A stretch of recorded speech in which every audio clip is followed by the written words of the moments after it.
सक्षम, सर्वदा शक्तिशाली। आज विश्व पटल पर महाशक्ति के रूप में उभरते भारत को एक सशक्त राष्ट्र बनाने की पहली शर्त है आत्मनिर्भरता। माननीय प्रधानमंत्री श्री नरेंद्र मोदी ने रक्षा तथा अन्य क्षेत्रों में आत्मनिर्भर भारत का आह्वान किया। विश्व की आज की स्थिति हमें सिखाती है कि इसका मार्ग एक ही है, आत्मनिर्भर भारत। अतीत में आयुध फैक्ट्रियों का 2 शताब्दियों से भी लंबा इतिहास रहा है। हमारे जांबाज जवानों के शौर्य और पराक्रम को हमारी आयुध फैक्ट्रियों ने आवश्यक आर्म्स, एम्युनिशंस, मिलिट्री व्हीकल्स आदि की आपूर्ति से और भी निखारा है।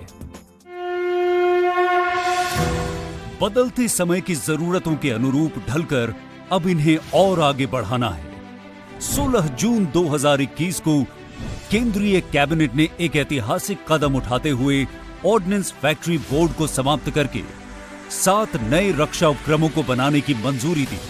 देश के विभिन्न हिस्सों में स्थित इन 7 रक्षा उपक्रमों के अंतर्गत आने वाली 41 फैक्ट्रियों में व्यापक सुधार कर इन्हें अधिक उत्पादक और प्रतियोगी बनाकर नई चुनौतियों के लिए तैयार करने का लक्ष्य रखा गया है। यह सुनिश्चित किया गया है कि ऑर्डिनेंस फैक्ट्रियों को कॉर्पोरेट्स में बदलने की प्रक्रिया में इससे जुड़े स्टेक होल्डर्स और कर्मचारियों के हित पूरी तरह सुरक्षित रहें। माननीय रक्षा मंत्री श्री राजनाथ सिंह की अध्यक्षता वाला एक अधिकार प्राप्त मंत्री समूह इस कार्य की पूरी प्रक्रिया पर पैनी नजर रखेगा। दूरदर्शी निर्णय इतिहास बदलते हैं और बेहतर भविष्य का निर्माण करते हैं। ये कंपनियां अब नई राह पर चलकर import substitution, diversification, newer opportunities और एक्सपोर्ट्स को हासिल करेंगी और आगे बढ़ेंगी। इस लक्ष्य की प्राप्ति के लिए सरकार ने ऑर्डिनेंस फैक्ट्री बोर्ड के 65,000 करोड़ रुपए के कॉन्ट्रैक्ट्स इन कंपनियों को हस्तांतरित किए हैं। आजादी के अमृत महोत्सव के अवसर पर ऑर्डिनेंस फैक्ट्रियों को दी गई आजादी देश के रक्षा उत्पादन के इतिहास का सबसे महत्वपूर्ण और प्रगतिशील निर्णय है।